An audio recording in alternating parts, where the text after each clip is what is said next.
Why does this black conservative support Jason Aldean despite all the recent backlash? Let's talk about that. Instead of focusing on winning arguments, we're teaching the basic fundamentals of sales and marketing and how we can use them to win in the world of politics, teaching you how to meet people where they're at on the issues they care about. Welcome to The Brian Nichols Show. Well, hey there, folks. Brian Nichols here on The Brian Nichols Show, and thank you for joining us on, of course, another fun-filled episode. I am, as always, your humble host, joining you live from our BNC studios here in lovely Eastern Indiana. And today, joining us here on the program, yes, to talk about why this black conservative does in fact support Jason Aldean, Christian Watson. Welcome to the Brian Nichols Show. Thank you for having me. I appreciate it. Christian, thank you for joining us. Looking forward to digging into, yes, the controversy that surrounds Jason Aldean. Can I call it a controversy? I don't know. But before we get there, do us a favor, Christian. Introduce yourself to the Brian Nichols Show audience. I'm Christian Watson. I'm a content creator. I'm the spokesperson for a group called Color Us United. We're a nonprofit that believes in fighting for the principles of colorblindness in American society. I'm also somewhat of an amateur philosopher. I believe that we can elevate political and social discourse by paying attention to first principles and the underlying ideas that constitute many of the political issues that we discussed today. And if we achieve a deeper understanding of these ideas, we may be able to work through them in a way that's actually substantial and not superficial. So that's a lot to say. You know, I'm ready to have a conversation. I love it. Well, conversation we shall have. Let's kick things off.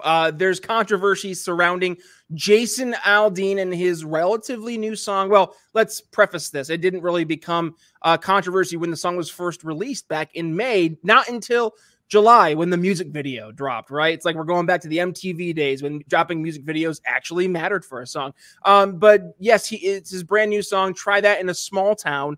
And it was riddled with controversy. Why? Christian, give us the background. Well, the critics of this song, and by the way, the criticism of this song is perhaps some of the most outrageous I've seen because none of it conforms with reality, but I'll get to that in a second. The critics of this song have essentially called it an anti-lynching anthem. They have said that it is an implicit dog whistle to white supremacist tendencies that go all the way back throughout American history that allege that in small towns, minorities were killed and they were attacked and they were driven out by angry white folk, and that this song is an attempt to satiate their passions. But I believe that this viewpoint, this criticism, is more so of a rabid reaction born of passion and emotion as opposed to being born of a rational sentiment. Very simply, this song is talking about not just what goes down in cities, you can't go down in small towns, which is what the conservative intelligentsia has been saying, which, by the way, is a fine observation, but it's deeper than that. This song is talking about the fact that in communities where you can be tightly knit, where you are in close quarters, where you can actually get to know someone for who they are, not an image of them somewhere out there in the ether, not who they're talked about as in the community, but who they are by intimate interaction, you have a stronger value system there, a stronger sense of community, and therefore a stronger bond that makes certain things almost impossible to happen. So, for example, in a lot of small towns in America, there are times when you can walk into the grocery store, and if you're a local resident there, you'll know everybody in the grocery store. You know, that can seem pretty intrusive, but there's a very deep sentiment to that, in the fact that human beings came into society in the first place, as the social contract theorists told us, because they desired cooperation. We have this social sentiment within our souls. And that cooperation is not based on ethnicity, not based on race. It's based on shared values. And the entire premise of the sort of Enlightenment natural law project was that these values can be elevated to the level of, from the community to the level of politics. And then they can therefore be used to not only govern what is a good society, but what also is good government. But in order to have those kind of conversations, we have to understand the deeper meaning behind things like this song and what it implies.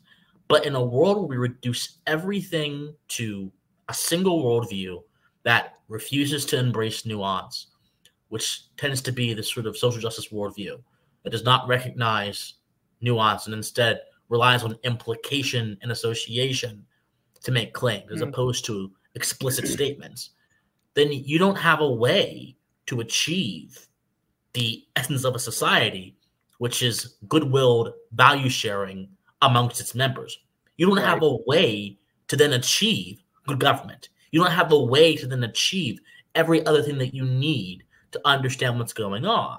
So really, I think the response to this song is just yet another example of what happens when you have a society that embraces ignorance before it will embrace philosophy. And my entire goal, just generally as someone who really cares about being an intellectual inheritor of the American tradition, I say that because every American is an intellectual inheritor of our tradition, because unlike what many people in the race school say, America was built on universal values located within human nature, not built upon superficial ideas located in particular areas in time, like ethnicity or lineage or bloodline. So as someone who takes that very seriously, I like to invoke that very deep historical idea into something that seems as simple as a country singer making a song which inevitably makes an entire side of the political aisle mad. Because it's more than that. It's deeper than that. And I want us to get to a point in this nation where we can have discussions about our past. We can have discussions about these very important issues in a way that does not presume so many things, so many untested premises, which is another problem. So many people will say their argument without first considering, what does my argument presume? What has to be true in order for my argument to be true? When you get to that point, you'll be able to strengthen your worldview because you'll have a deeper understanding of it.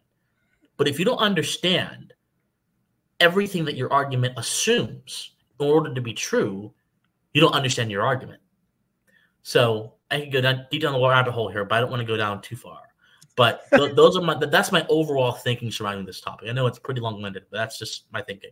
No, this has been a great starting off point, right? Like just one thing to unpack from that was talking about as you're looking at the local environment, right? And anybody who lived in a small town, I think, really relates to the scene you painted, right? You're in the grocery store and mom and dad, you're growing up, and all of a sudden dad sees someone he knows, and that turns into a 25-minute conversation. And then you go to the next aisle, and there's your mom's second grade teacher, and you see this continuously throughout the trip. To all of a sudden, what should have been a 20-minute shopping trip turns into 2 hours, right? And that is something that it speaks to, that there is this ingrained, not just culture, right, but also there's this commonality, these common bonds, these common threads that go back in the local communities that really matter, right?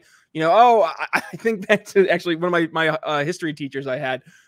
He taught my dad, he taught my uncle. So knowing that he got to experience a Nichols before me, right? And that kind of history that's there, that's something that I think we're losing, right? And I would love to hear your feedback here, because as we're losing this, in my opinion, we're seeing what was the idea of a small town kind of go away, right? It's turning into this big gray amorphous blob, which by my conspiratorial mind, I guess, Christian, is it by design, right? Has there been an approach to destroy a lot of those smaller local communities?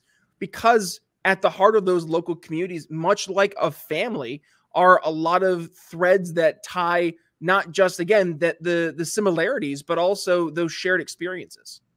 So I do think there is a subset of people in the world that are actively trying to undermine strong societal bonds between individuals. That's happening. We're seeing it with WEF. We're seeing it with their attempt to make people into perpetual renters.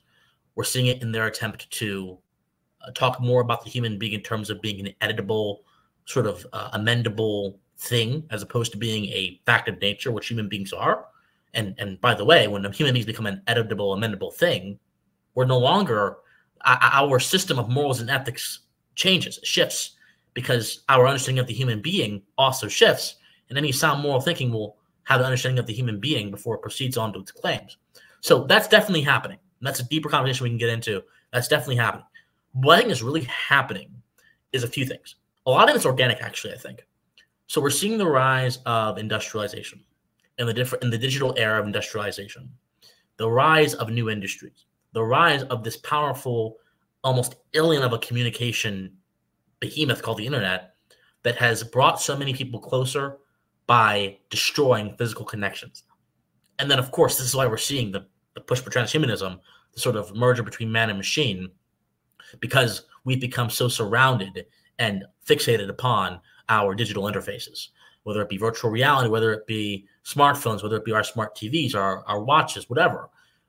Man in the 21st century has been more wedded to machines than man in any other previous generation, which has profound implications for how we see the world, for how we see ethics, for how we see community. That is absolutely, I think, the biggest thing happening here. And, you know, I'm a capitalist. I'm a free market capitalist through and through, as you are, Brian, as I'm familiar with you. But having said that, I also understand that evolutions of the economy, just like evolutions of society, will have people who get sidelined, and we'll have concepts and ideas that get sidelined. You know, stagecoaches were put out of business by the trains. Trains became obsolete really when airplanes, well, they're not obsolete in terms of supplies. Really, most people travel by private transportation cars or by airplanes.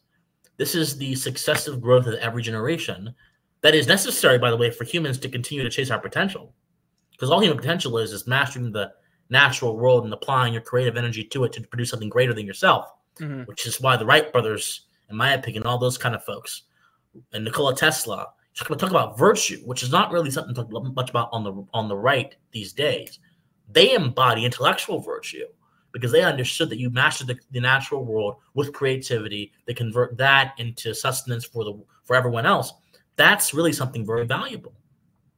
But again, that comes with drawbacks. And one of the drawbacks is the dissolution of physical bonds. And really, I think COVID also has a lot to do with that as well. We can talk about what part of COVID, whether it was the virus itself, whether it was government response. The whole entire affair really dealt a blow to concrete communal interaction as well. So it's organic, it's deliberate, it's a mix of everything. The more important question is, how can we get it back? And I think for many people in certain parts of the country, they never lost it. I was in Wyoming for a speech earlier this year. The people in Wyoming did not have the same reaction to COVID that people in New York City did. They didn't. Many of them had a very different worldview of COVID. They prefer dangerous freedom over peaceful slavery. And so, in my opinion, the prerequisite to getting our communities back is by simply emphasizing, yes, the internet, the digital revolution of man, all that stuff is very important. But what's more important is genuine connection that takes place away from the screen. But as the world becomes increasingly digitized, that principle is going to be ever so harder to carry out. So there's really no way to engineer ourselves out of this problem other than to, what I always say, model an example in your own life. I am very much a family man. My family comes before even my career. I'm very much devoted to the idea of becoming a public intellectual. My family comes before that ambition.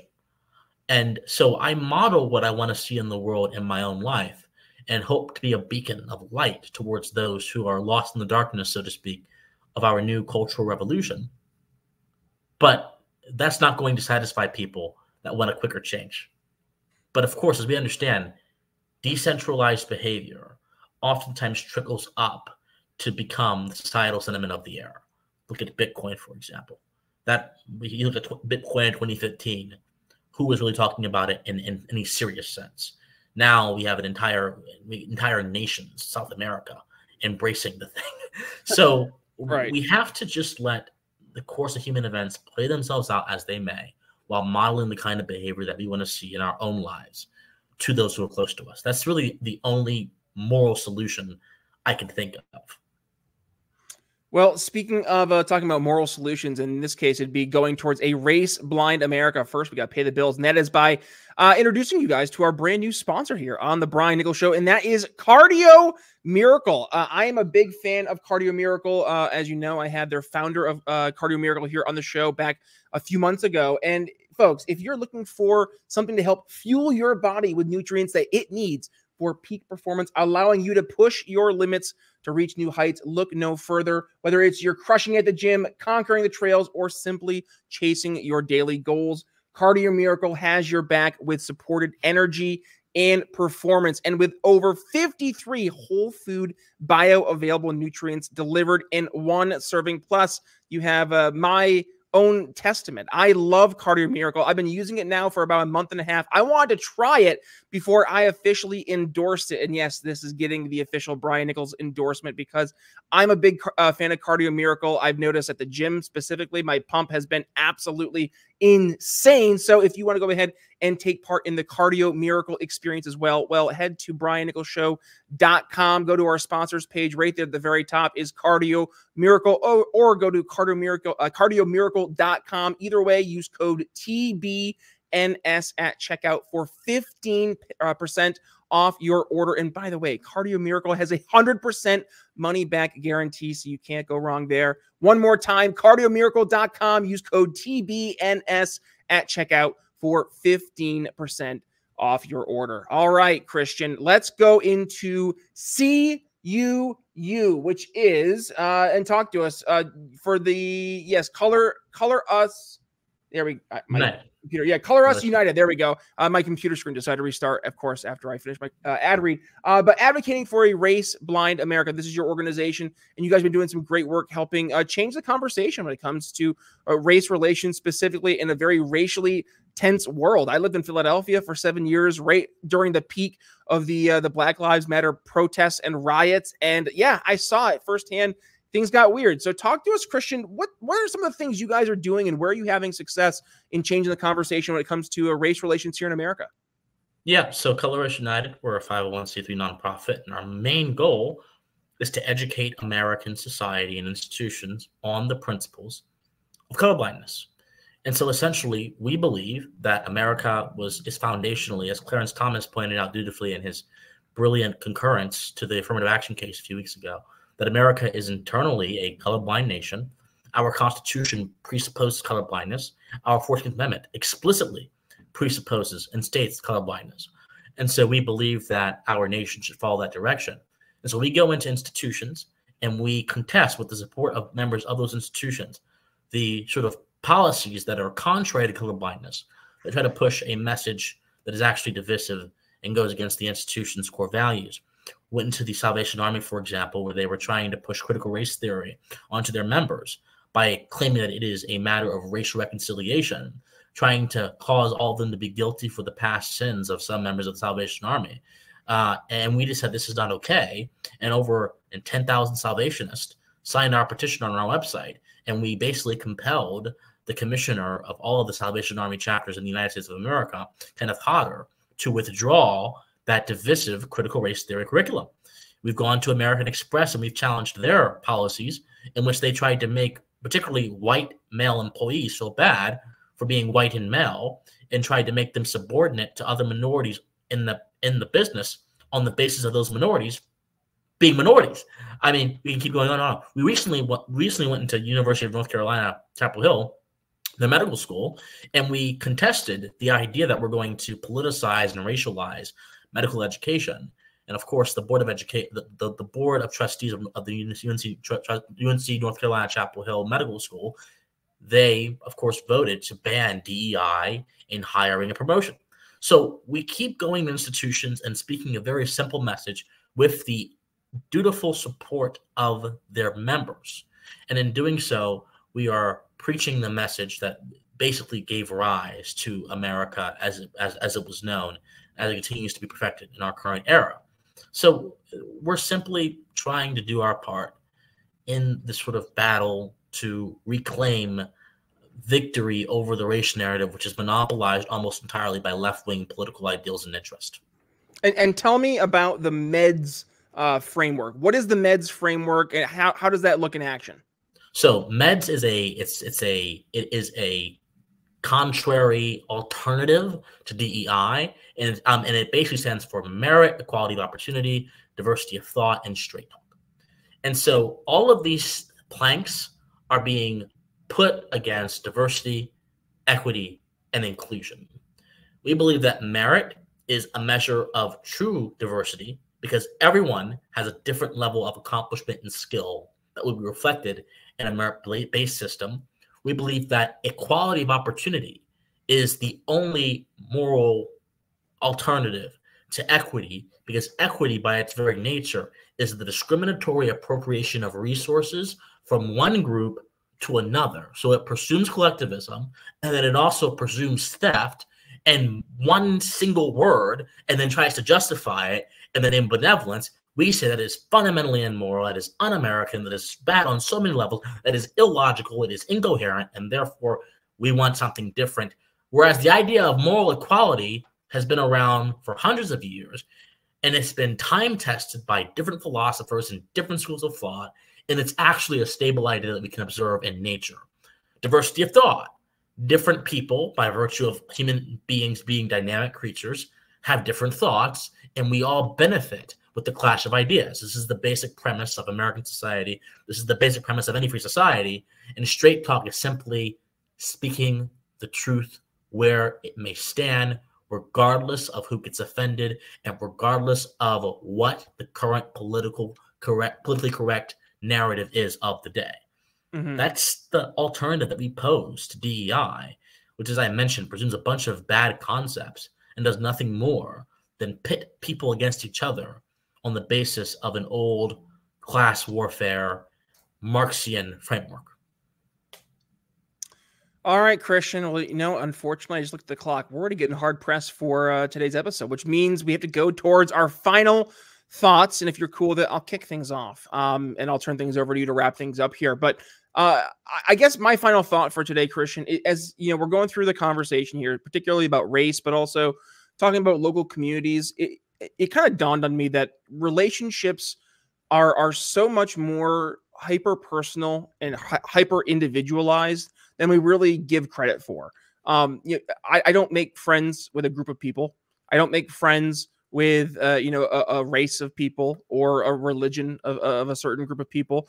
I am friends with individuals within respective communities, of which they are likely many. And that's something right there I think speaks to why it is so important not only to get involved in your local communities, right? Actually engage with your neighbors, learn what interests them beyond just the fact that they're your neighbor and you live in the same area, but also when we're talking about the racial conversation, right? And the difficulty that seems to have really stemmed over the past few years and being able to navigate that discussion, being able to understand we're talking to each other as individuals, not as members of a specific group. I mean, back when I was in kindergarten, there was one African-American kid in my class named Chris, and he and I were best friends. And granted, this is in upstate New York where there's not really many folks of any minority status for that matter at all. So the fact that, Chris being the one black kid in my entire class and frankly, in my entire kindergarten for that matter. And, he's my best friend. I thought, and we want to know why we're best friends because we were both the tallest kids in our class. And I think that, speaks to where we see each other when you're talking to each other on an individual basis as people versus I see you for what the color of your skin is. And again, that is such a backwards way of thinking, to your point, so eloquently explained by Clarence Thomas in his leading opinion there in the recent Supreme Court striking down affirmative action. I mean, that is the way forward. I think if you look at to the point what you're pushing over at CUU with regards to meritocracy, that's huge, right? Like that shows that you've earned, and frankly, there's a sense of accomplishment with knowing you've earned those respective rights. But I could go on and on. That's my final thoughts for today, Christian. What do you have for us on your end?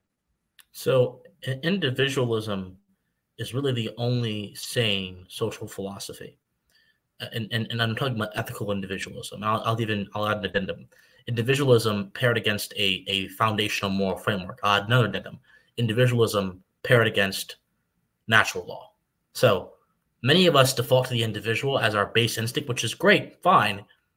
I default to the individual because in my worldview, I can't begin to make an ethical inquiry.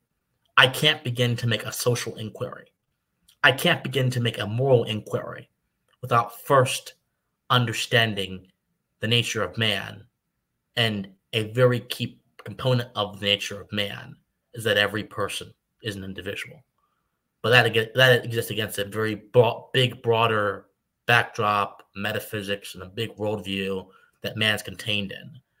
But over the past 60 or so years, the schools of sociology and other contrary philosophies have incorporated worldviews which not only reject the individual, but reject objective truth as a mere illusion and try to substitute that for pure materialism and other ideas that don't really give much of substance beyond emboldening a particular political movement that may arise at any given point in time. So we have to put our finger on that issue, and we have to deal with that issue as people of all political stripes. And I think that if we deal with that issue, much of our social problems can be rectified, but only until we address this crisis of values and crisis of worldviews that is so persistent in our political dialogue.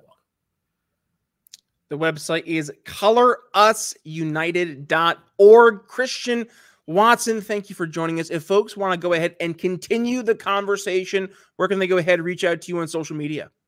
They can find me on Twitter at @OfficialCWatson. They can find me on YouTube, where I try to post every day. I do my best at Christian Watson Politics. And they can find me on my website at christianjwatson.com. Thank you so much for having me. Absolutely, Christian. Thank you for joining us. And folks, if you enjoyed today's episode, well, you know the drill. Go ahead, give it a share. When you do, please tag yours truly at B Nichols Liberty. And by the way, if you are checking out the shirt I'm wearing today, it is our Stop Trusting Government Bureaucrat shirt. You can go ahead, grab that over at our store, which is proudly sponsored by Proud Libertarian. Head to briannicholsshow.com/store, or it's right there on the homepage. And when you go to the store, check out not only this shirt, but also all the other oodles of awesome swag we have over there. But just do yourself a favor. Use code TBNS at checkout for 15% off your order. And by the way, yes, I mentioned earlier in our interview, my interview with John Hewlett, the founder and CEO of Cardio Miracle. If you guys were interested in learning more about Cardio Miracle and the miracle power that is nitrous oxide, well, I will go ahead and include that link in the show notes, but also I will include it if you are joining us here on YouTube right after today's episode. So don't click off the video. It should pop up right about here in the middle of the screen. Go ahead and continue the conversation over there. And yeah, I mentioned YouTube. We are on video and podcasts as well. So for video, YouTube, Rumble, and Ben Swann's Sovereign, SOVREN.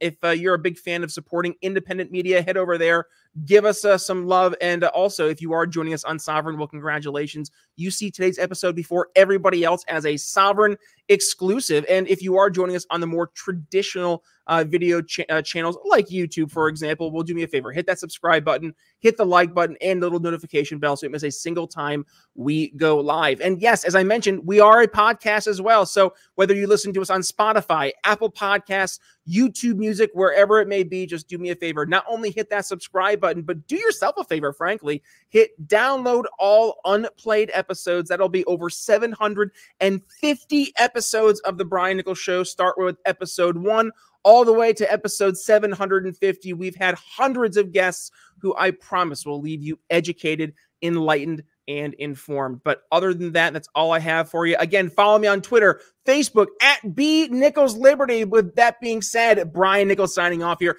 on the Brian Nichols Show for Christian Watson. We'll see you next time. Thanks for listening to the Brian Nichols Show. Find more episodes at briannicholsshow.com.